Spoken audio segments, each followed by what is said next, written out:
Good afternoon, everybody. Welcome to this IPCC Climate Change 2013-14 Findings and Lessons Learned session. My name is Thomas Blonier. I am the President of the Climate Division of EGU, and I will be chairing this session.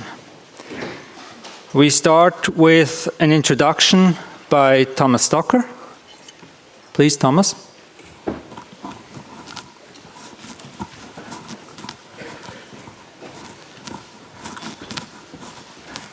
Thank you very much, Thomas. We have allocated 5 minutes for an introduction to the purpose of this session, but I won't take the entire time. The situation is fortunate. We now have available all 3 contributions of working groups 1, 2, and 3 after a more than 5-year-long effort by the scientific community. And I thought, together with my co-conveners, co-chair Ching Da-He and head of technical support unit, Kasper Plattner, that it would be a good time and a great opportunity to provide some hands-on and direct information about the most important findings of each of the 3 working groups. So that's the first purpose of this session this afternoon. And if you have checked the program, you see that we were very strict in allocating only 15 minutes to the speakers. That's a short time, but if you have important messages, you should be able also to deliver them in 15 minutes. There is a relatively large slot of time allocated at the end of the 3 presentations, and it's called open discussion. And the purpose of this is really to open our ears and give the voice to the scientific community, many of whom are here in this room, to listen to your concerns, to listen to your proposals and ideas how to improve an assessment process. As you, or many of you know, it's a huge burden on the scientists who carry out this assessment. It has always been the case, but it seems to me that it has continually increased since the first assessment in 1990, and therefore I think the time is mature to listen to the scientific community, whether there are ideas around, and one of the purposes of this meeting is to collect such ideas. We have done the same thing at the past American Geophysical Union session in December last year for Working Group 1. That's been quite fruitful with engaging statements by scientists. So I do hope that you take the opportunity, don't leave the room after the last presentation, but participate in this important discussion. And we will take certainly note of that discussion. So thank you very much for this very brief introduction. That's the purpose of it. And I should also say, after each of the 15 minutes presentation, we have allocated a slot of 5 minutes for direct question to Working Group 1, Working Group 2, Working Group 3, Science and Issues. So please also make sure you use that. And for questions, we have 2 microphones, I think, in the aisles, and it would be great if you can use them. So thank you very much. Thank you, Thomas.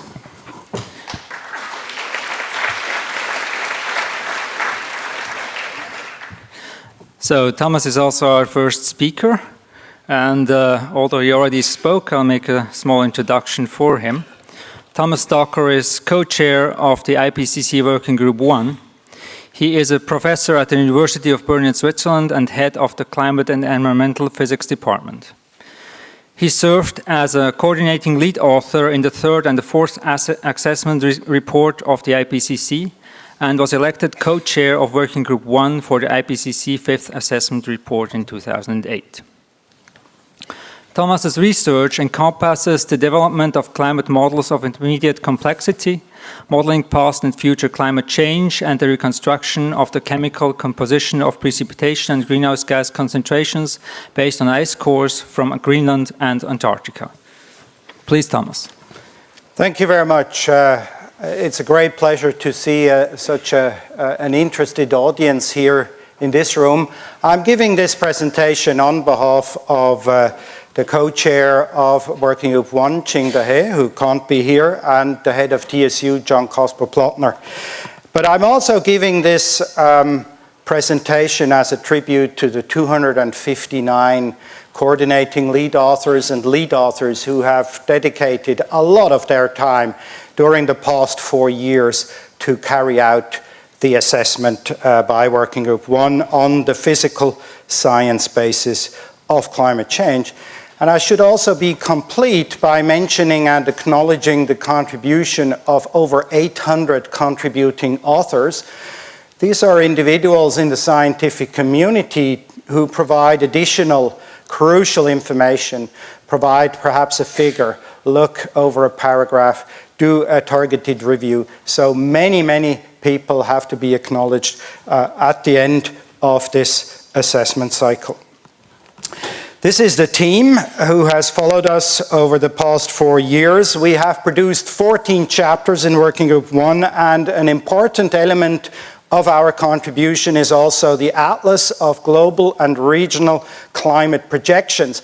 It is an atlas that is open access, allows you through NetCDF data format access the multi-model ensemble simulations already pre-analyzed, and the most important element is that much of the material is already downloaded. So this atlas provides temperature and precipitation projections for all 4 RCP scenarios for 3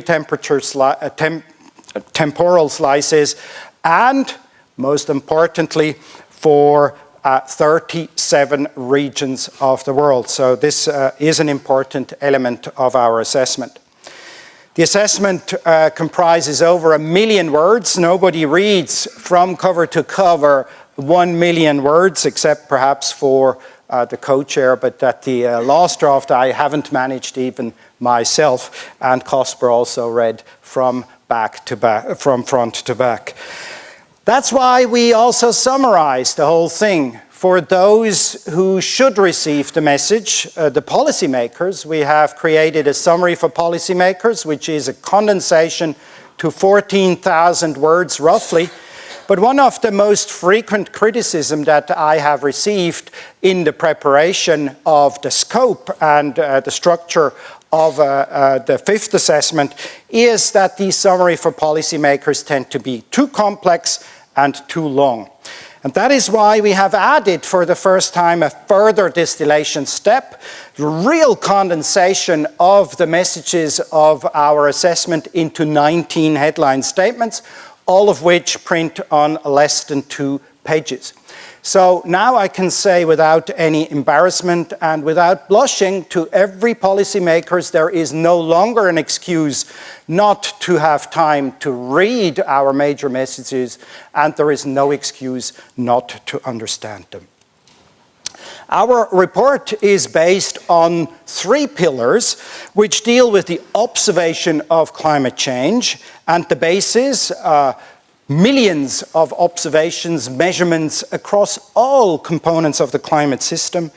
The second pillar is the understanding. Why is something changing? What are the reasons, the causes for the change that we observe?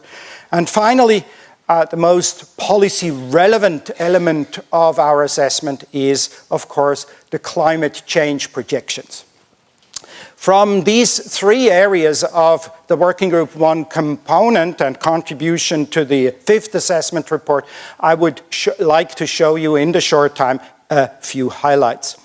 This is the world surface temperature as it is available from millions of observations of sufficient quality expressed as a temperature difference between 1901 and 2012. Based on this and many other elements of understanding and knowledge, we can conclude that warming of the climate system is unequivocal. This is one of these headline statements which are short, concise, and quotable. And all of you note that this is just the repetition of a sentence that was already expressed in the fourth assessment report in 2007. And for us, it was very important to establish that historical link to the previous assessment to manifest that we are looking at something that is developing in time. For us, climate scientists, this is, when it comes to understanding the climate system, probably the most important figure, but we did not put that figure in the summary for policymakers because it does show a quantity that policymakers are less familiar with. It is the change in energy content in the climate system since 1970. Due to the availability of a tremendous new amount of ocean data, in particular temperatures down to up to 2,000 meters depth in the ocean, the scientists could now calculate the change in energy content since 1970, and you see that this energy has increased by about 250 times 10 to the 21 joule. This is a huge number, and most of that energy is actually stored in the ocean. You see the two blue wedges here, which indicate the ocean heat content of the upper 700 meters and the lower 2,000 meters. And three more wedges here, which are tiny, tiny, which indicate the energy content increase of the cryosphere in white, of the soil in brown, and red, the energy content increase of the atmosphere. So it's quite paradoxical that we are so fixated on surface air temperature increases and its detection, when the climate system for us provides a service of long-term time integration. We only have to take the opportunity to measure it, and that is in the ocean. The total energy uptake since 1970 corresponds to 70 million terawatt hours. This is 500 times more than the annual consumption of the entire world. This is caused by an increase of greenhouse gases. The cause here is not yet illustrated, but high precision measurements from ice cores, from firn sites, plus then also directly from the atmosphere indicate a 40% increase of carbon dioxide, 150% increase of methane, and 20% increase of N2O, the three most important greenhouse gases after water vapor since the beginning of the industrialization. And we have expressed this in very simple terms in the summary for policymakers. And note that here we already provide the reason for the increase. This is based on isotopic measurements of these greenhouse gases, budget calculations, and independent observations. It's due to human activity. Let me now come to the second pillar. Climate model simulations play a crucial role, but certainly the heart of identifying the causes lies with the observations, because the observations, for example, of global mean temperature provide the unequivocal data, the unequivocal observations by which we can carry out that causal link between carbon dioxide concentration, changes in the atmosphere, and changes in the surface global mean temperature. You see the simulations compare fairly well with the observations on the left side. If you leave away the greenhouse gas forcers and the drivers, additional drivers such as aerosols as well, you see that the second half of the 20th century can no longer be simulated quantitatively in agreement with the observations. And that is why the scientists have concluded it is extremely likely that human influence has been the dominant cause of the observed warming since the mid-20th century. But that's not the only one. In fact, since 2007, in this new assessment, many studies of the scientific community have become available which take a deeper look at the detection and attribution problem by identifying changes in all components of the climate system, in the statistics of extreme events, in the global water cycle, the melting of glaciers, the rising of sea level, all of these observations, all of that understanding can be encapsulated in our, what is probably the simplest most sentence that we have passed and accepted by all governments of the world, that says human influence on the climate system is clear. Let me now turn to the last pillar, future climate projections. The usual projections that you're all familiar with already since the third assessment report, and there were projections already, but not based on so many models, of course, in all previous assessments. Here you see the results from the Coordinated Model Intercomparison Project, CMIP5, depicted as the global mean temperature increase over the period 1986 to 2005. For simplicity, we depict two scenarios, a red one, which you could call loosely as a business as usual scenario, a blue one as an aggressive mitigation scenario, which respects a climate target with respect to temperature. We encapsulate these findings here based on 2 petabytes of numerical data, simply in a policy relevant statement that says global surface temperature change for the end of the 21st century is likely to exceed 1.5 degrees Celsius relative to 1850 to 1900 for all scenarios except this aggressive mitigation scenario, RCP 2.6. This is how the world looks like. The surface temperatures obviously are enhanced over the continents and in particular in the high latitudes of the Northern Hemisphere. What is more important, we now collect information from these models more and more in a reliable manner regarding changes in the water cycle, the resource for humankind and ecosystems, and you see large changes here for the business as usual scenario. In the areas where it is already wet, we will experience more precipitation. In those areas where we already have a preponderance of droughts and dry conditions, precipitation will be further reduced in the course of the 21st century. Here are just 2 impressions from the atlas, which I was mentioning at the beginning. So you get percentile information for the different scenario. Here I've just picked the area relevant for this conference here, and the same is available for precipitation. Again, all for you for free download from the internet. Now, this is the Earth system. Sometimes people wonder, why can you actually make quantitative statements from this Earth system that are so simple? Now, there are a few numbers which determine really the fate of our Earth system. The most well-known is equilibrium climate sensitivity, which you hear so much about also in the media. But a quantity that is more relevant and actually also more comprehensive is the fact that all carbon dioxide emissions since the industrializations are linearly related to the global mean temperature increase in the 21st century. This is a new metric which we have placed quite a lot of emphasis even up to the summary for policymaker document of our contribution.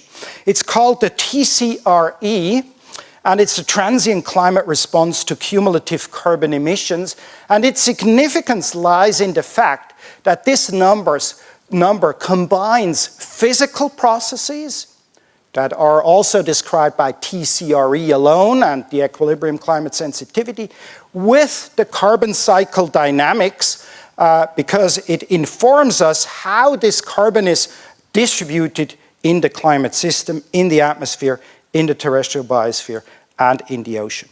We can estimate that quantity, 1,000 billion tons of carbon, creates a warming of between 0.8 to 2.5 degrees Celsius. And this has a central policy importance because as soon as you define a climate target, and the governments have done that already, we tell them that the total amount of emitted carbon is actually limited. A limited carbon budget, which is depicted here in the last figure of the summary for policymakers, which shows quite nicely this linear relationship. It also indicates that the scenarios all essentially lie on the same straight line in this diagram of cumulative total anthropogenic emissions and temperatures.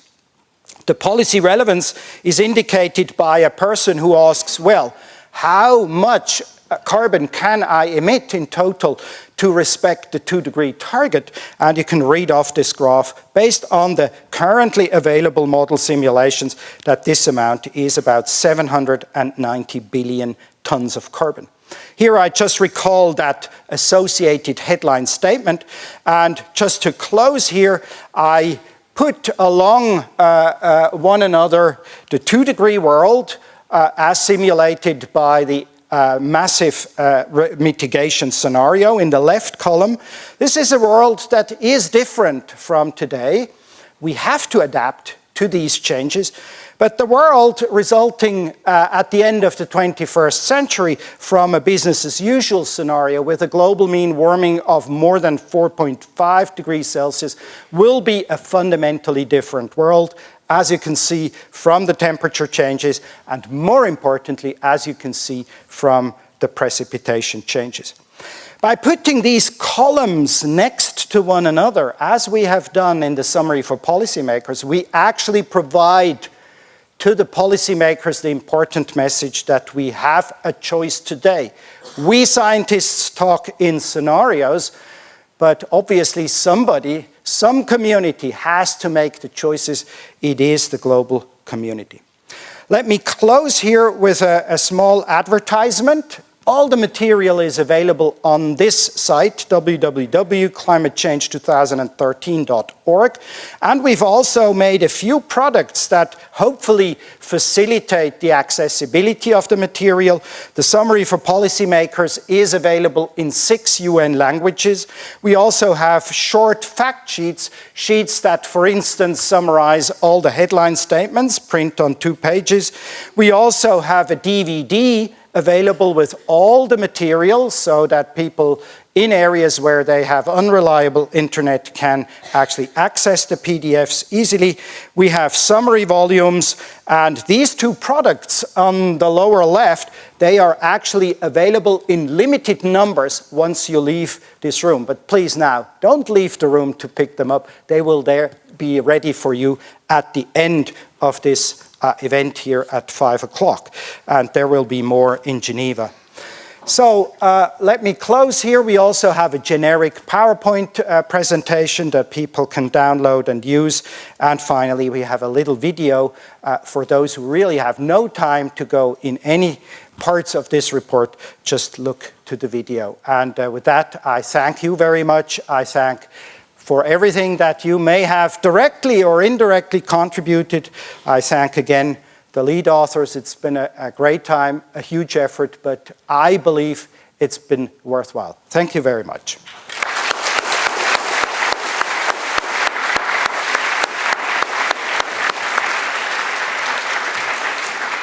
Thank you very much, Thomas. We have time for 1 or 2 questions.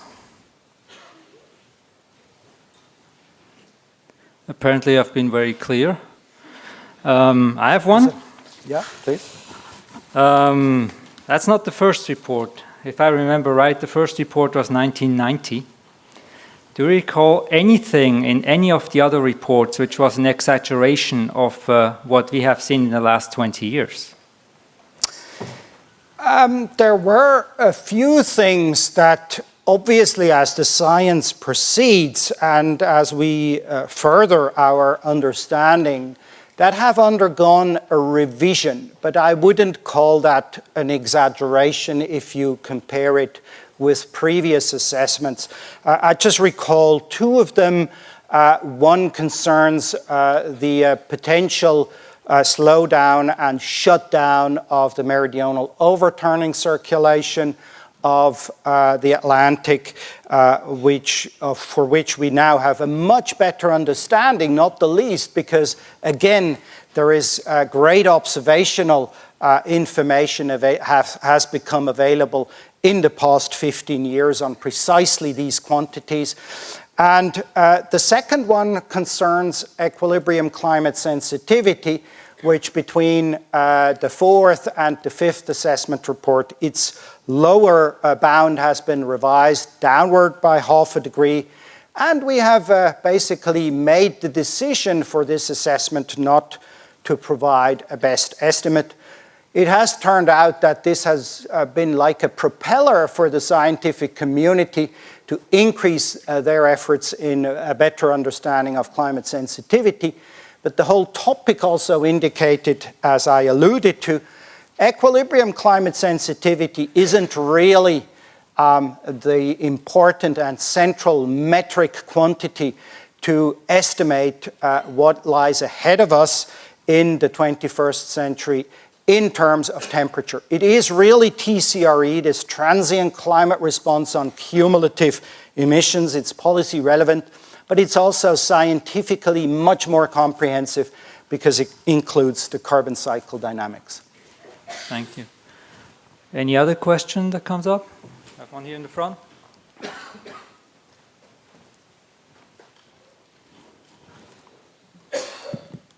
Yes, this is a fantastic product, of course. I really like your bringing it to a point at the end where you say, look, scientists do the scenarios and policymakers make the choices. So my question is there any evidence since this report became available that the sense of urgency in the world has gone up to make that choice based on the truly unequivocal and overpowering evidence that this report just by itself provides? My sense is that the understanding for the urgency has arrived at the policymaker arena.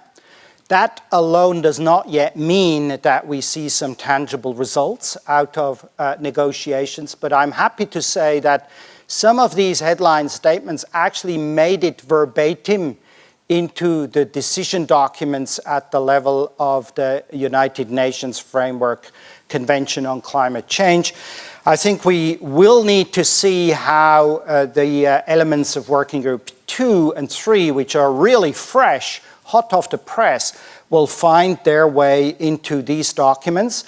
There will be another negotiation round in Lima at the end of this year, and then really the crucial conference will take place in 2015 in Paris.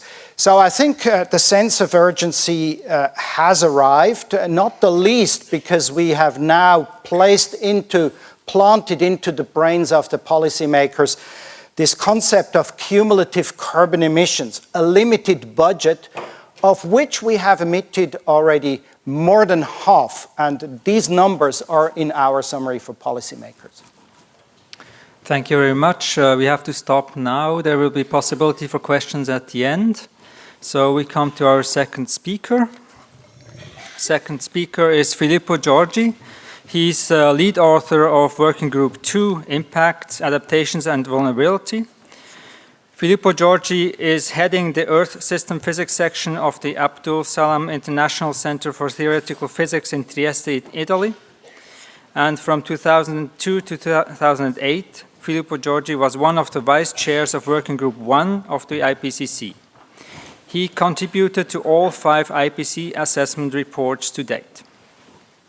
Filippo is an international expert in climate modeling and climate change research. His research interests include the regional and global climate modeling and diagnostics, global change, parameterization of physical processes for regional and global circulation models, coupling of regional and general circulation models, anthropogenic climate change and natural climate variability, chemistry, climate interactions, trace transport and aerosol modeling, climate effects of aerosols, biosphere-atmosphere interactions, the hydrological cycle, and important for his talk, impacts of climate on society and ecosystems. Please, Filippo.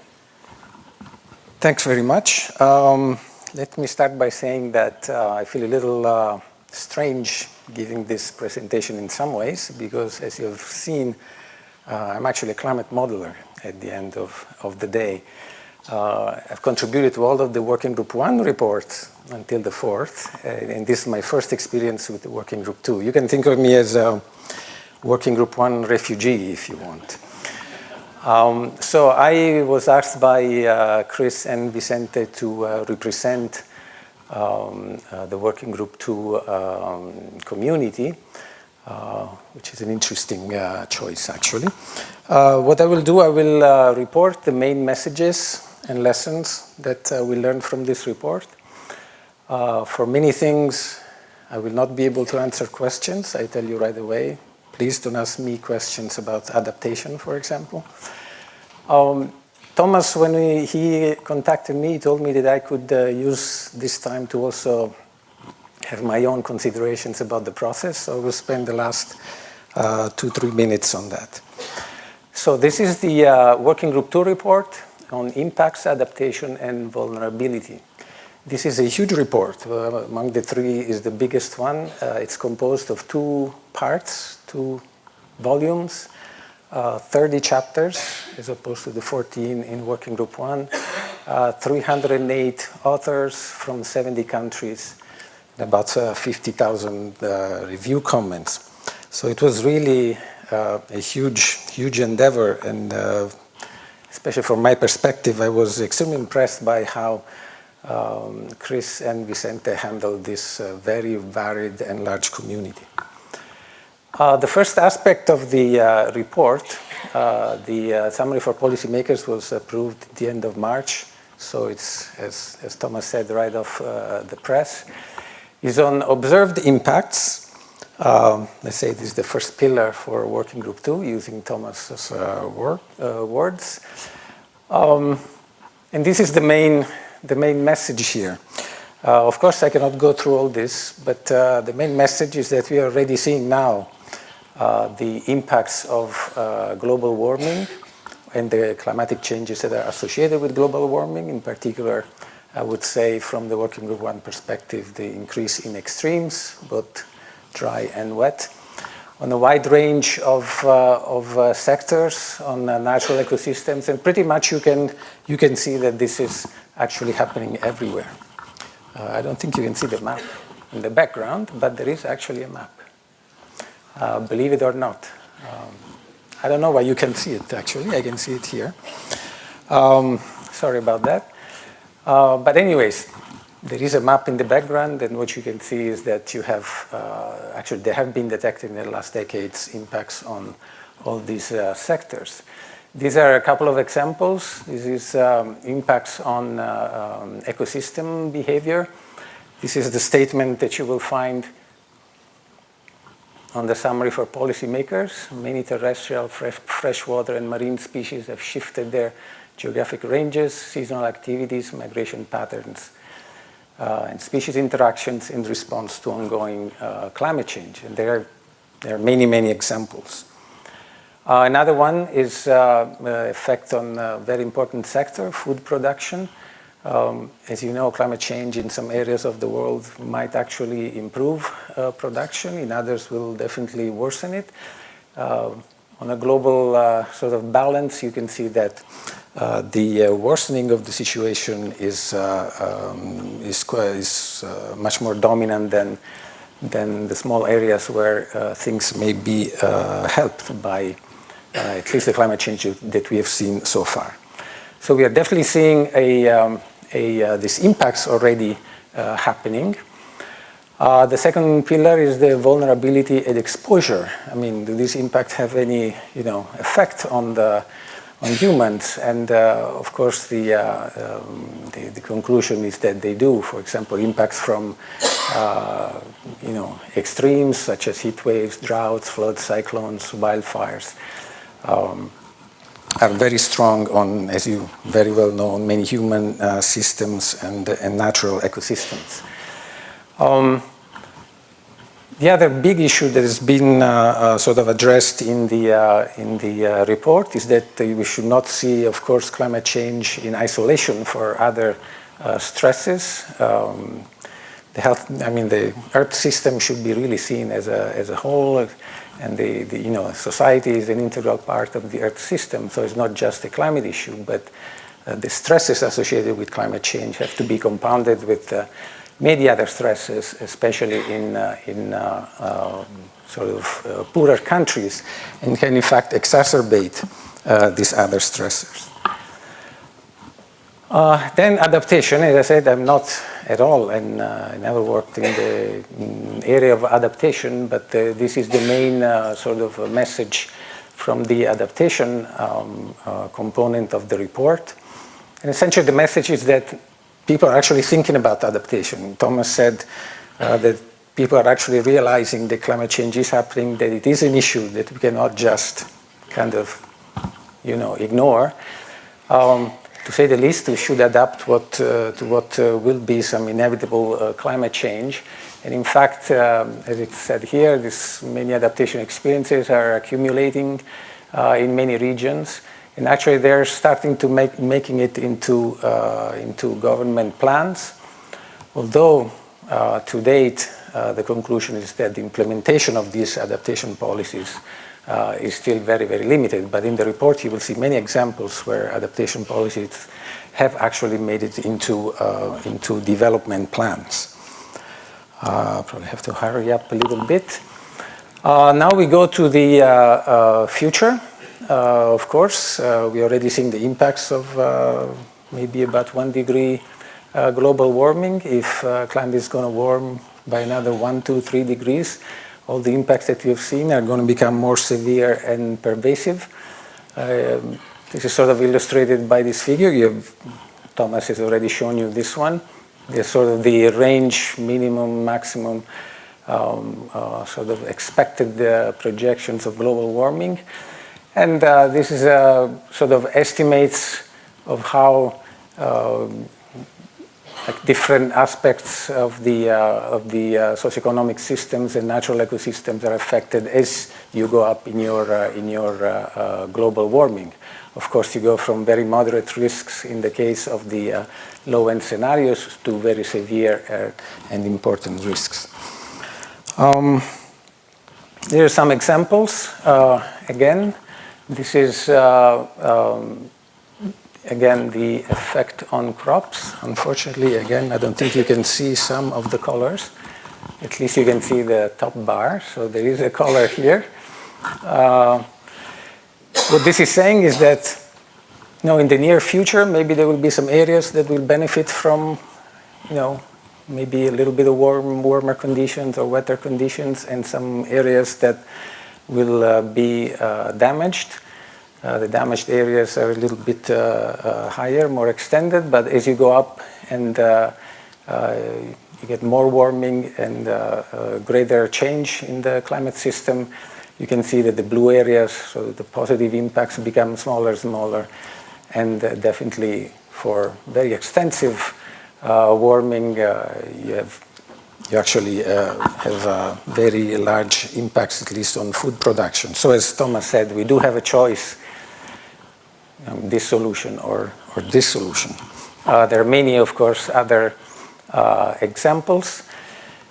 But the other main message is that, and this is somehow shown in this figure, is that actually there are some effective adaptation options that can reduce the risks associated with climate change. What you see here are different sectors, different regions. And the blue bar are the sort of risk associated with climate change with embedded adaptation, and the gray bar is the risk if no adaptation is included. So adaptation is in fact a very important approach, first order response at least to the climate change problem. With this, I think I finished the main messages of the working group, and I wanted to spend the last 3-4 minutes maybe with some considerations, as I said, from the perspective of a working group 1 refugee. I was really impressed and really amazed, actually, at the wide range, the broad range of topics covered by the working group 2. In some ways, I felt these were even maybe too much. It was an excessively wide range and diverse range of topics. What was the consequence? One was that the quality of the chapters was always not very homogeneous, especially throughout the process. Some chapters were going very fast, very well. Some others were kind of lagging behind. there were some problems, I think, in homogeneities. At the end, I think Chris and Vicente were extremely, and the TSU, of course, were extremely good at putting everything together, but this was definitely a problem. It was also very difficult, at least from my perspective, to have a full view of the whole of the Working Group 2 activities, because the range was so large. So this is perhaps something that should be considered in the next round of reports. Now, this is an old problem, as Thomas said, that participated essentially to all of the 5 IPCC reports in different ways. And in all these reports, there's always been a certain disconnection between the different working groups. I will give all the co-chairs and everybody will acknowledge that this problem has been improved with time, but I still think that it needs to be worked on. That I still noticed, especially towards the end, when we discussed the atlas and the climate information flow between 1 and 2, perhaps some things could have been discussed earlier, and also between 2 and 3. So I think this issue of the disconnection across the working groups is still there to some extent.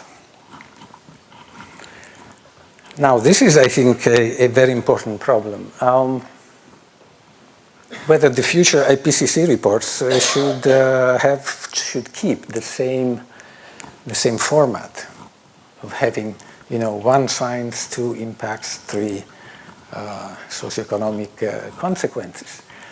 What I can see actually is that global change science is becoming much more integrated, where these 3 areas of the problem are really sort of interacting much more than is implied in the conventional structure of the IPCC. So I'm actually wondering whether, a lot of people I think are wondering whether the IPCC should keep this structure or maybe have a more integrated structure where different topics are covered in all their sort of aspects, from the science to the socioeconomic aspects, in a more integrated way. I think this is food for thought, but I think probably we should start thinking in this direction. And my last consideration is that, I appreciated very much the last 2-pager that Thomas presented. But if you go through these reports, if you go through the summary of policymakers, I think, at least, this is not Working Group 2 talking, this is me talking, that this is still a document written by scientists for scientists. At least predominantly a document written by scientists for scientists.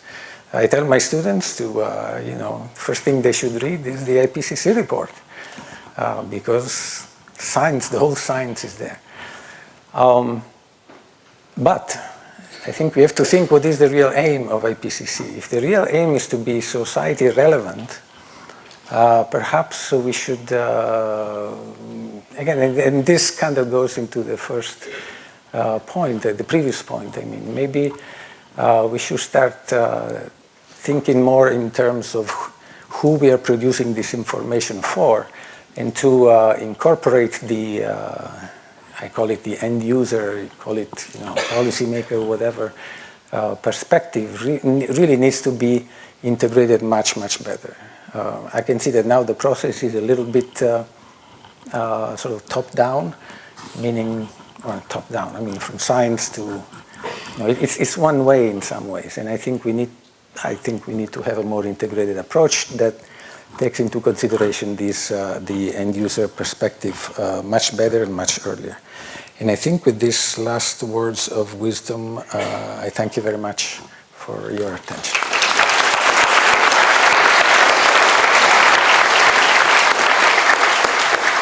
Thank you very much, Filippo. Again, we have time for 1 or 2 questions. Not on adaptation, please. Yeah. And to the people standing on the side, I still see free seats here, so please come in. Have a seat.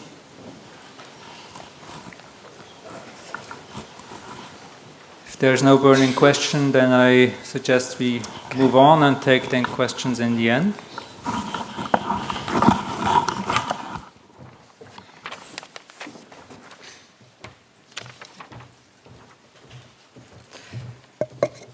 So the third talk is by Yuba Sokona. He is co-chair of Working Group 3, Mitigation of Climate Change. Yuba Sokona is a citizen of Mali, recently joined the South Center in Geneva, Switzerland, as a special advisor on sustainable development. The South Center is an international organization of developing countries intended to meet the need for analysis of development problems and experience, as well as to provide intellectual and policy support required by developing countries for collective and individual actions, particularly in the international arena. Until 2012, he was coordinator of the African Climate Policy Center at the United Nations Economic Commission of Africa.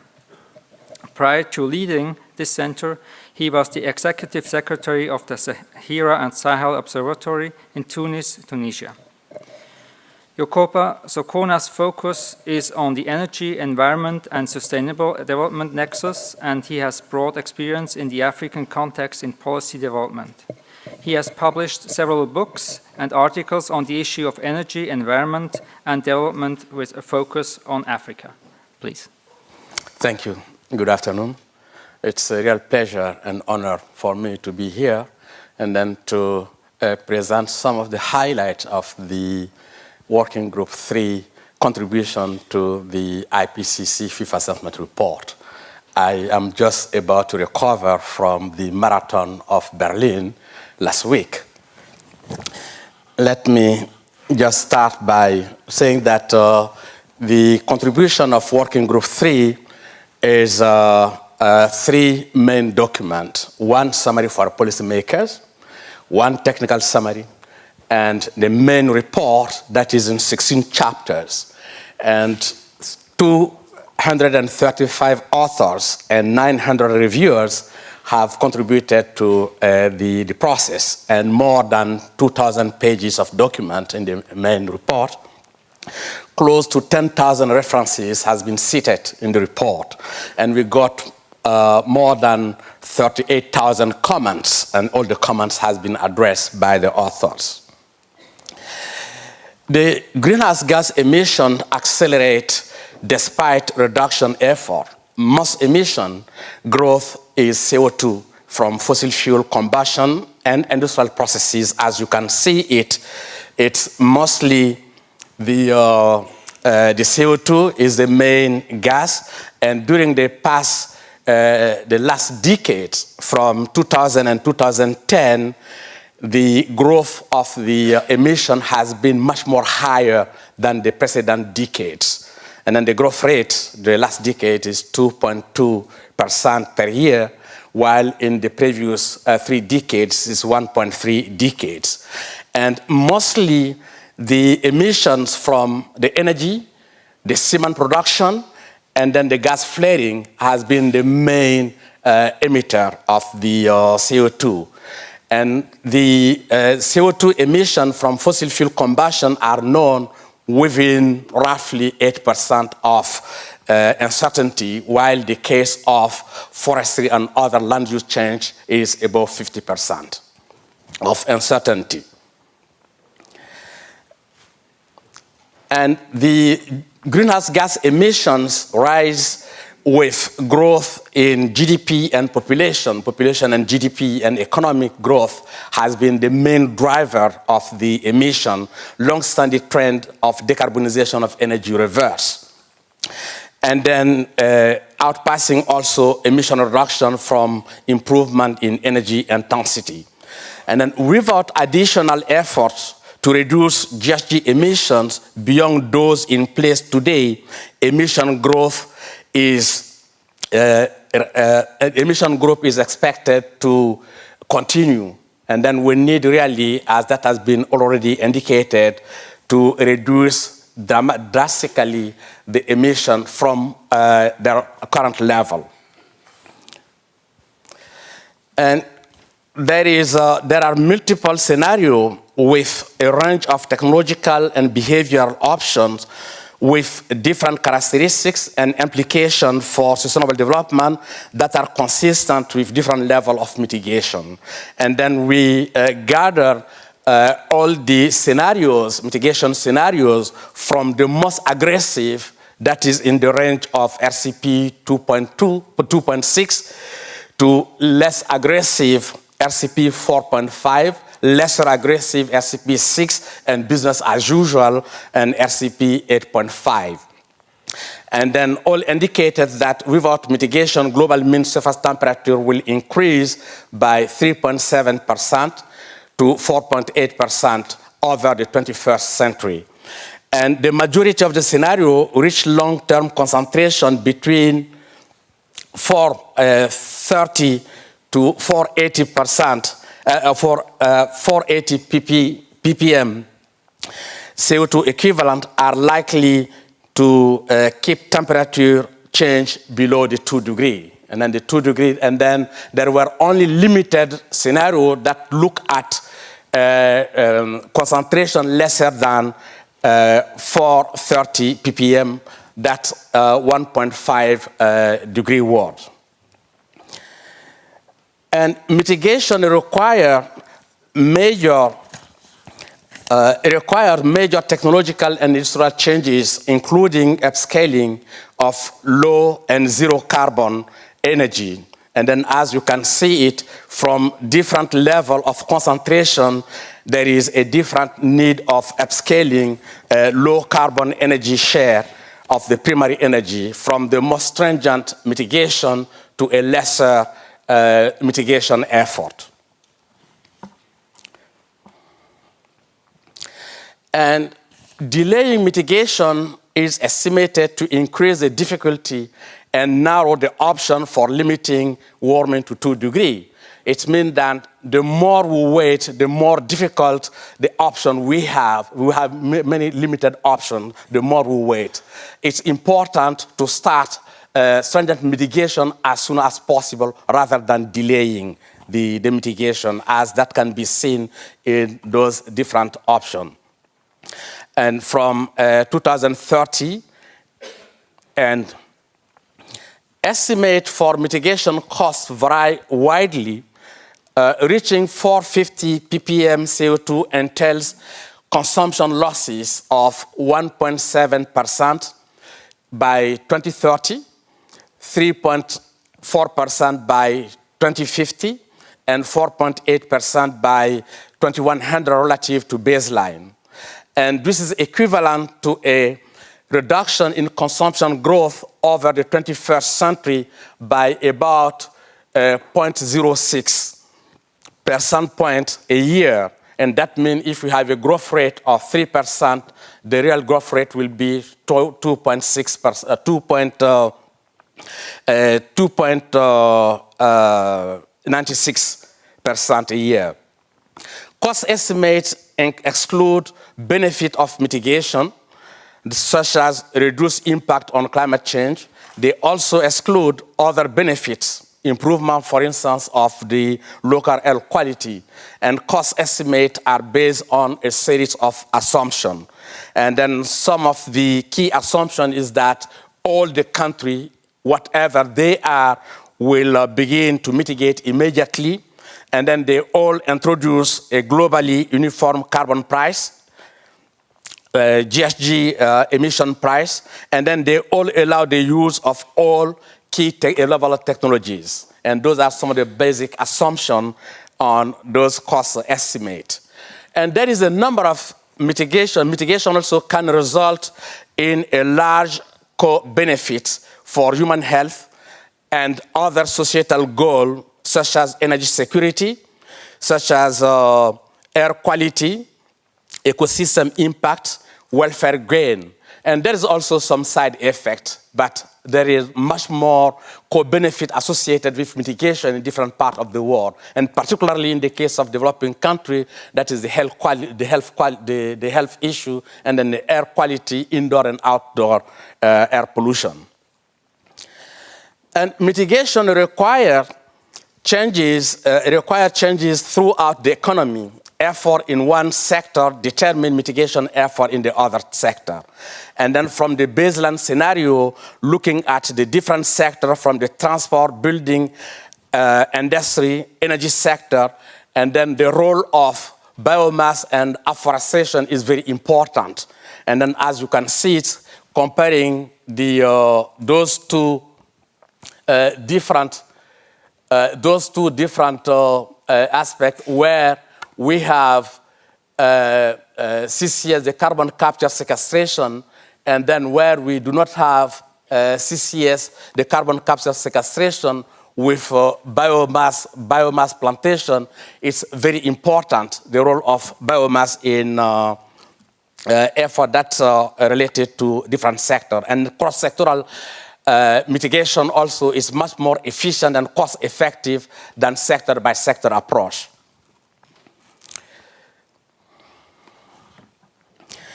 And substantial reduction in emission will require large changes in investment pattern. And then from the changes in the total electricity generation on renewables, nuclear, power plant with carbon capture sequestration, and fossil fuel power plant without CCS, from OECD to non-OECD and the world, it will require at different level the changes in annual investment flow from 2010 to 2029 in terms of billion US dollar per year. And since the fourth assessment report, there has been an increased focus on policies designed to integrate multiple objectives, increases co-benefit, and reduce adverse side effect. Sector-specific policy has been more widely used than economic-wide policy, and then that has a limited effect. It's much more important to have cross-sectoral policies than sector by sector. Regulatory approaches and information measures are widely used and are often environmentally effective. And since AR4, cap and trade system for greenhouse gas has been established in a number of countries and regions. In some countries, tax-based policies specifically aimed at reducing GHG emissions alongside technology and other policy have helped to weaken the link between greenhouse gas emission and GDP. And the reduction of subsidies for greenhouse gas-related activities in various sectors can achieve emission reductions depending on the social and economic context. And effective mitigation will not be achieved if individual agents advance their own interests independently. That means existing and proposed international climate change cooperation arrangements vary in their focus and degree of centralization and coordination. Issues of equity, justice, and fairness arise with respect to mitigation and adaptation.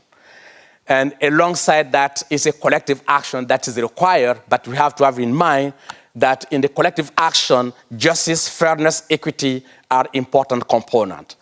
And climate policy may be informed by a consideration of a diverse array of risks and uncertainties, some of which are difficult to measure, notably events that are of low probability, but which would have a significant impact they occur. Let me just conclude by highlighting some of the takeaway messages from the report. The report indicated clearly that emissions are rising, and then all the efforts, mitigation efforts so far that has been undertaken are not making a real impact on the growth rate of the emission and the increase of the emission. It requires urgent and drastic action to reduce the emission.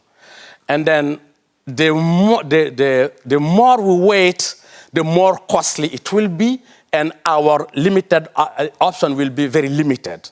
It's important to start drastic emission, drastic reduction as early as possible. Unless we do that, option will be very difficult. And then all the existing low carbon and mitigation existing technology can make a real impact if they have been widely deployed. And those are some of the few and key issues that came from our report. I just want to share with you, and thank you for your attention.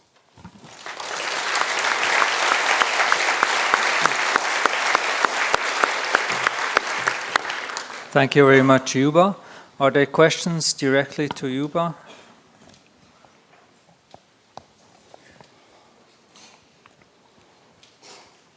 I think most of them are physical scientists. They are much Probably more interested in Thomas. Okay, that will come later on the... Yeah, if there are no direct questions, they would like to ask the two other speakers on the podium. And then I would like to open the floor to questions to all three of the lecturers.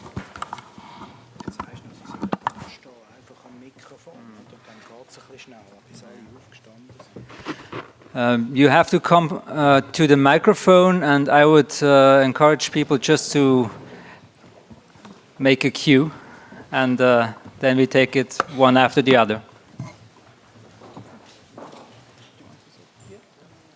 Yes. Are you ready for me?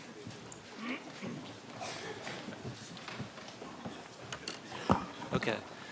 I would just comment, for one thing, the vast majority of changes in precipitation that are in the projections that you have occur over the ocean, and that's a very poorly observed element of the climate system, precipitation over the ocean. So I would highlight that particular need for increased observations, and I would also highlight, most importantly, the valuable contributions that we have gotten from the observations, particularly, as you point out, the Argo Float Program and a number of other things. The Argo Float Program has been extremely valuable. And I would highlight the need for continued support of these observing programs. In particular, there's some very bad deterioration in some of our observing systems that's going on right now, especially in the ocean. Yeah, thank you for that comment. I think the three chapters dealing with observations have really also pointed implicitly to the gaps and the risks of deteriorating observational systems. I think one of the most salient points is the fact that there are still large gaps where we cannot make statements that are policy relevant. In that regard, I would also highlight the need for land-based precipitation measurements, just as well as the observational-based measurements, for the reason that we now see that in Working Group 2, for example, where vulnerability and exposure is a primary issue, we also want to say something from the physical side regarding the occurrence, the frequency, and the intensity of extreme events, in particular extreme precipitation events. And for that, we need really high quality, reliable measurements. Then we take a question from the microphone in the back. Okay, so I have one question for Working Group 2 and one for Working Group 3. For Working Group 2, you made the point that we should write documents in a way that's more accessible to the public. Now, one of the things that drives us toward getting more technical is that there's a coterie of contrarians out there who read every word we write legalistically and then try and discredit the work that we do based on their analysis. And that forces us to get more and more technical and to qualify our statements. Have you any thoughts about how to change the dialogue so that we don't have to face that particular issue? Because it's going to always drive us toward being more technical. That's a little tough question. Yeah, I think as Thomas here is saying, facts. So definitely we need to be factual in what we say. What I meant when I said, it's a document by scientists for scientists, is that often the way we are going about writing these reports really comes out of the thinking of the scientific community. I mean, we have a certain way of looking at things, and we write the reports in that way. The end users, applications, come only at the end.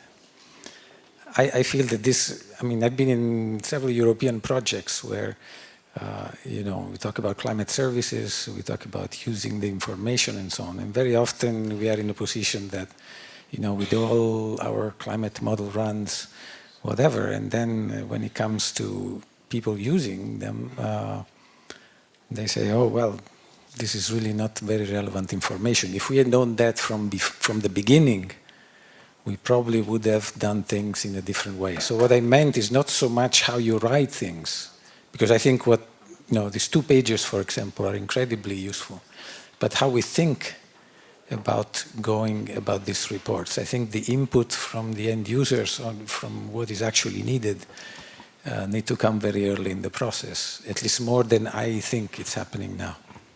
This is what I meant. Okay, well, for Working Group 3, just a quick question. So you made the point about equity, and one of the questions that keeps coming up is how much, in an equitable way, you hold people today responsible for things that their ancestors did or that their country did in previous generations or in the past in general. I just wondered if you had considered that and had any guidelines regarding that particular issue.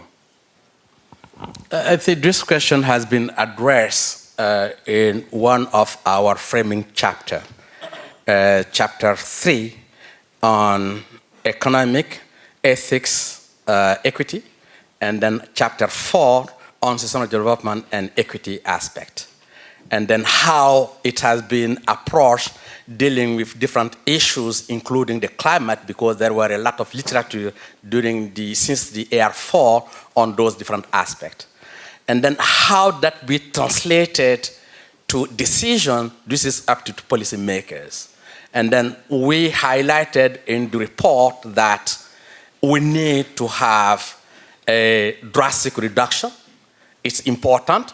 If, as the decision maker said, that the 2-degree threshold is the one they will pursue, this is possible, but it needs a drastic reduction. And then we said also that it's a collective action. It's needed. And then within this collective action, there is a caveat. There is, we have to look at the equity aspect, we have to look at the ethical aspect, and then we have to look at sustainable development aspect. All those has been in-depth assessing the report, but it's up to the policymaker. As we said in the IPCC, we are policy relevant, we are not policy prescriptive. Is to bring to the policymakers all the different elements so that they can have informed decision. Dominic Hruser, Potsdam Institute for Climate Impact Research. So I very much liked the comment from Filippo Giorgio on this more integrated view, and maybe also integrating views from Working Group 2 and 3 along with Working Group 1.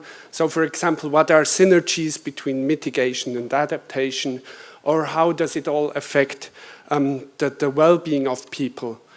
Now my question is, have you considered whether a classical report in form of a book or PDF is the appropriate form? Or would it be better to have an interlinked document? So I've been reviewing early versions of the report, and some concepts were introduced in different chapters in slightly different ways, and just having a central definition and introduction of the concept, and then the different chapters could interlink to that, would be a nice thing.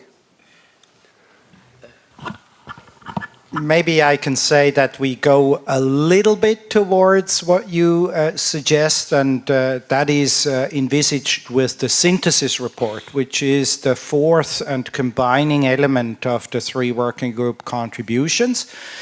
Work is ongoing right now, and in fact, right now there is a time window of expert review for the first order draft of this synthesis report.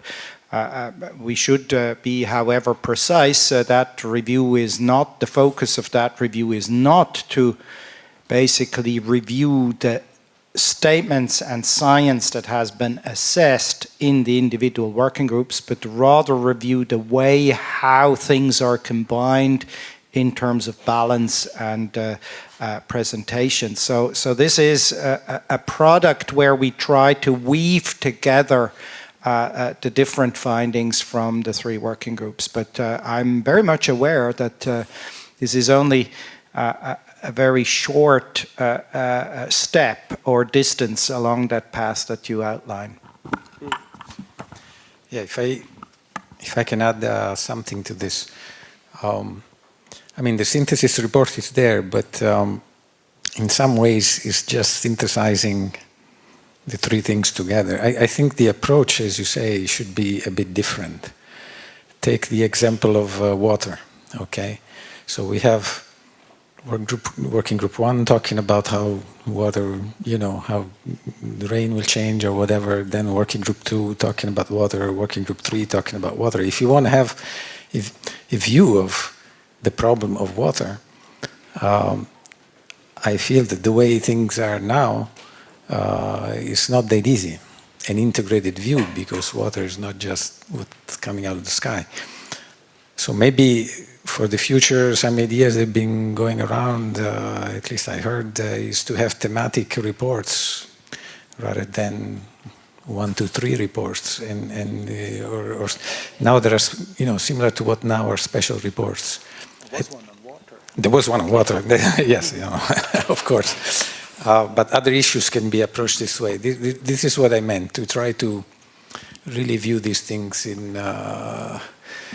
from the beginning in an integrated way, not just summarizing it. Yeah, I see that. Just to follow up, such reports would still be linear documents where you start at some point and then you go all the way through the end. So I'm more referring to something like interlinked home pages or web pages where you can click and then navigate and search the information that you need. And I think that actually is going on on the future of IPCC based on the 5 assessment report and the different special report and technical papers, and the discussion is going on the future of IPCC, and all those are topical. It's very important to bring on the table those different issues, and it's under consideration.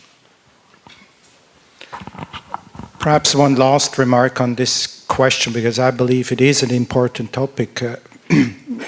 There's one thing that what IPCC does and how it's scoped, etc., and what these working groups are. But another, perhaps even more important point is how the scientific community actually collaborates and produces results. And I believe that there are these intersecting areas between working group 1 and 2 where working group 1 type of material will be used for impact assessments of ecosystems, for example, or intersections between working group 1 and working group 3 where it comes to scenario development and integrated assessment modeling, where the scientific community and how they collaborate among one another is the crucial determinant what we can then later say in an assessment. So please consider this equally also as a bottom-up process. Please, the next question from the back. Yes, this is Kim Nicholas from Lund University in Sweden. I think all 3 of the speakers mentioned the importance of integration across chapters and across the working groups and trying to reach a broader audience. I had one possible suggestion I wanted to ask you to consider in order to do that. I, and I think many others in this room, teach courses on climate change to undergraduates and graduate students. And it would be fantastic if there were a curriculum that was prepared by IPCC that we could directly use in the classroom. John Krosnick at Stanford has shown that there are 5 things that people need to know in order to understand and be willing to take action on climate change, which are: it's warming, it's us caused by humans, we're sure, it's bad, and we can fix it. And those basically integrate across the 3 working groups. And if there were a curriculum that were designed maybe by a few postdocs who were employed by IPCC to now take and translate in a coherent way the millions and millions of words that you've produced, it would be a huge resource and really raise the state of the art, and I think the discussion. Would you consider doing that?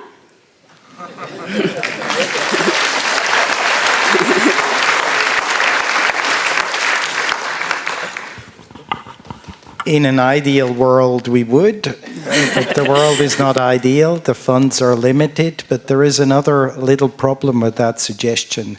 I think it came up about 8 years ago when the movie An Inconvenient Truth by Al Gore and his team was being distributed in the UK to the schools. At the time, that was a great movie, engaging, and lots of interesting material in that movie. But there was an immediate backlash of some conservative quarters in society of the UK who actually tried and, if I'm not mistaken, managed to ban that distribution. In other words, within IPCC, we have to be really careful not to shoot into our own feet by appearing to be too proactive to communicate, too one-sided, if you wish, to influence a broader community. I think this would be a great project, and you can be sure of our assistance, again, from bottom up, from teachers' associations, from NGOs, from many other instruments and groupings in society. But I'm a bit skeptical whether IPCC itself should take on the leading role here. Assistance by any means, but the leading role, I would actually put some question marks at the moment. Okay, well, it's something I'm definitely interested in. If others want to talk with me about it, maybe. I don't think it would be that much work to hire a few people and take all the existing material. So maybe we can find a coalition of the willing to do it. Thanks. I have a different question. My name is Oksana Tarasova, and I work in World Meteorological Organization. The question is about the mitigation of climate.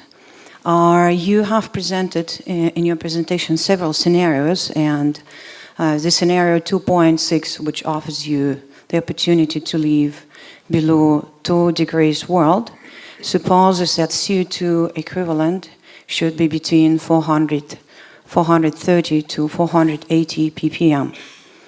My question is, in 2013, based on the observations and calculations made by NOAA of the annual greenhouse gas index, the CO2 equivalent already is 479, which is right at your border.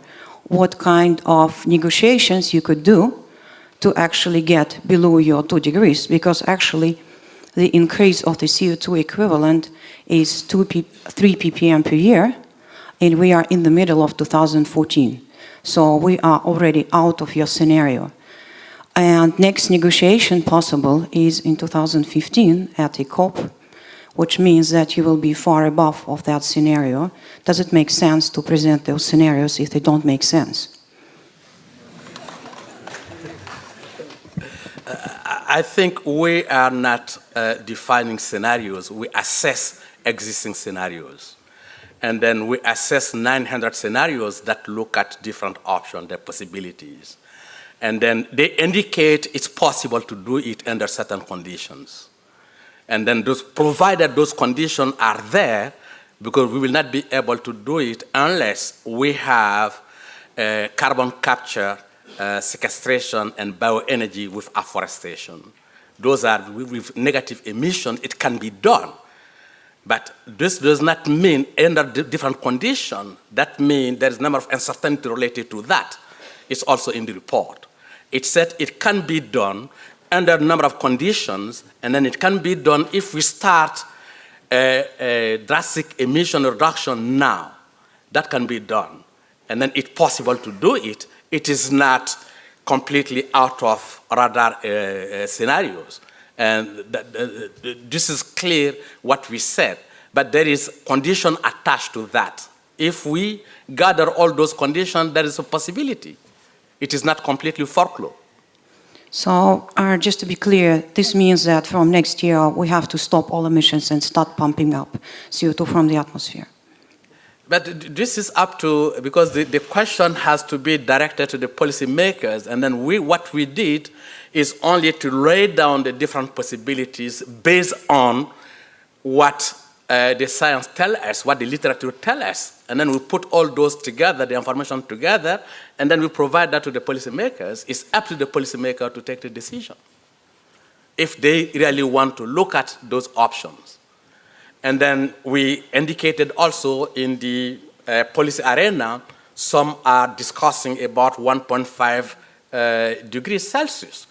And then from the literature, there is very limited literature on those different aspects. And then we reported also in our assessment that some policymakers address that issue, but there is very limited number of scenarios on those issues. We cannot provide that with consistent conclusion. Then just a little clarification. How then those scenarios on emission reductions are connected with their total carbon budget? Because if we look at total carbon budget, we still feel free to emit something else. If we look at emission scenarios, actually we are above threshold. I think this is much more working group 1. You're all there. On the carbon budget issue than in the current situation is one thing. The carbon budget allows you to take a much more integrated view of what is possible and what is not possible. But one thing is clear, and your comment touches upon that in the near future, climate targets will disappear. The uncertainty is still rather large with which we communicate the carbon budget, for example, but also TCRE, this transient climate response on cumulative carbon emissions. And so these uncertainties are still there, but you're fundamentally right to point to the issue that climate targets will become inachievable. And they will do so in a much more rapid way if we wait or if we continue writing record numbers in emissions. That's very clear. You have to go on to the next question from behind. Oh, Piers has a comment on that? I just wanted to point out an important discrepancy that I think comes from this miscommunication here. There are different ways of talking about CO2 equivalent, and the 430 or the 450 ppm referred to in the working group 3 report does include the cooling effect of aerosols, where the 480 or 490 ppm you refer to on the website, the NO website, it's just the greenhouse gas contribution. So that is where your discrepancy comes from. So that gives us the 15 or 20-year time window to continue to hit carbon dioxide before we have to cut it. Thank you very much for that clarification. And then we take the next question from the back. Hello, Anna Wonerschütz, my name, from the University of Vienna. This is following up on this idea of making the entire report searchable. How about making it searchable by country? I'm saying this because you only need to walk outside right now and see what's posted for the upcoming EU election by the various parties. It's mostly nationalistic stuff. I mean, nationalistic. It's mostly a focus on the nation, right? So I think that in a lot of places, people want to know what's happening in their country. And I mean, as sad as it is, all other countries be damned. You see that attitude a lot. So international collaborations are really difficult in the best circumstances. Maybe by making the document searchable by country, just from this end user perspective, you can bring across that it really affects your country, right? I mean, this is what politicians, these are the terms that politicians talk in your country, right? Not the whole world. I think it's a good point, although I don't think we should cater to this country-only view that has been pervasive in the past, because this is a fundamentally global problem and it requires a global resolution.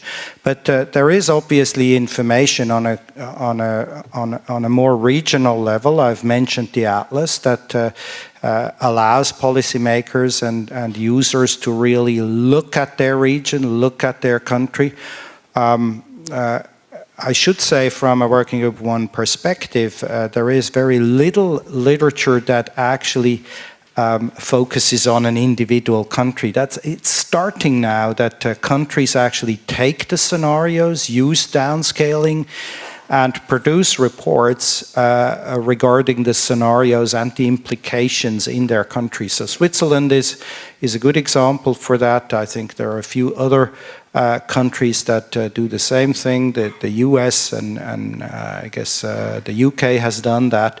And I think that's where it starts, but it's still far away, and there are many countries whose vulnerability is really high. I think of Africa, where there is simply no capability of providing that quantitative information. So we have time for 2 more questions, one from the front and one from the back. Okay, my name is Kim Pilegaard. I'm from the Technical University of Denmark. I would like to ask a question for Working Group 3 about the suggestion of increased use of biomass for energy.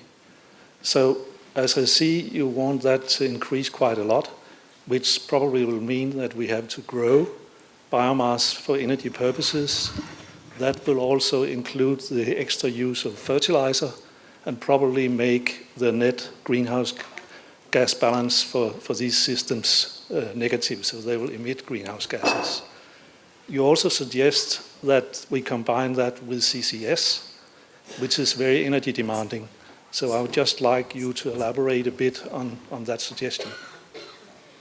You're right to raise those different questions, those different issues. And then there is a number of side effects related to the use of bioenergy, food security aspect, livelihood aspect, the competition of land availability and land use, all those are related to that. And then what we try to provide is that what are the technical options that exist. We are not recommending, it is not something we recommend. We said that it's possible to do it unless we use those possibilities. And then having in mind, and then we pointed out also all the different issues you pointed out on the competition and then on the adverse effect of those, and then the availability also of the technology and the cost-related element also. All those has been dealt in the report. Including the net benefit for the climate? Pardon? Including the net benefit for the climate of growing more biomass? Yes, all those has been assessed. I'll have to read it then. Yes. Thank you. Hi, Final question? Oh, sorry. Hi, this is Peter Paul, TNO from the Netherlands. It has been mentioned several times that scientists should explain what the different scenarios are and that others, the policymakers, should act upon it. But I was wondering, why should this distinction be there? Why don't you become a policymaker and show how it should be done? I think I can take it first and then Thomas can elaborate on.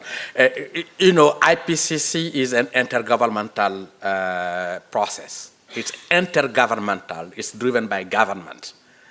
And then the panel, our task is to provide the assessment of existing literature, existing knowledge on the various dimensions of the climate, from the physical science to the impact, vulnerability, adaptation, and then on the socioeconomic different element. And then it's up now to it is not an international body and that can take and then do whatever they want. And this is why it's very important that our assessment comprises with 3 components. One is an underlying report, the second is the technical summary, and then the third is the summary for the policymakers, and the summary for policymakers is approved line by line with the involvement of the government. But don't you think that your advice will be much more effective if somebody acts upon it, and it's not simply the advice that you give, but you also show how it should be done?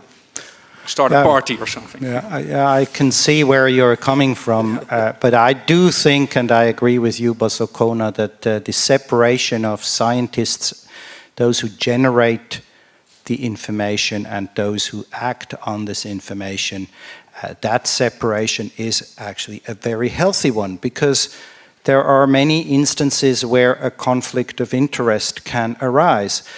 For example, for scientists, by promoting through their role of policymakers or being close to policymakers their own research agenda. That would be unhealthy. But let's look at for whom do the policymakers act, at least in a democracy? They act on behalf of the citizens. And we are all citizens. So we should take our right to express through the vote, through our choices. And I think that's a much more powerful and sustainable approach than us trying to become policymakers, not being used to many of the skills that policymakers need to have nowadays. You can think for yourself, but be a citizen and express your opinions. Thank you, Thomas. I think that's a nice conclusive message from you. Are there any other messages from the 2 other speakers that you would like to air right now? I think it's very important for this community to be involved in the future of IPCC, and then to take on board some of the concern that has been raised here. It's very important, particularly the young scientists, because their role and their participation is crucial, is fundamental. I just wanted to, actually I had a comment on the point raised by the previous lady talking about the national, the issue is not so much to provide information on the national grounds or regional grounds or whatever. What I think is that we should have the input from us as citizens, I guess, as to what information is important early in the process, so that not information about what policies to take, but climate information, impacts information, whatever. At what level is this information needed? Is the global average temperature needed, or is the Europe-wide temperature needed? Whatever. If this information comes in early in the process, I think things can be shaped in a way that the reports can be perhaps a bit more useful in terms of the use of the information. As it stands, this is not happening. We decide, we're going to put, regional 34 regions in the atlas. That's our decision. We decided what the regions were, whatever. Not we, somebody. It was a long process. I'm not saying it's but it's a process made by scientists. So having the input at that level of what is important, what is needed, can influence the process. So I think that's the important thing, not so much nations or regions or whatever. Thank you very much for that remark. I think most here in the room have contributed to these three reports in one or the other way, and I think we can congratulate ourselves to all the nice science that we are doing. And it's the only field that I know where every few years there's a review of the entire science that is done. And I think EGU is also fundamental in that process, because that is where all the links are done, where the networks are built, and where the good science is coming from.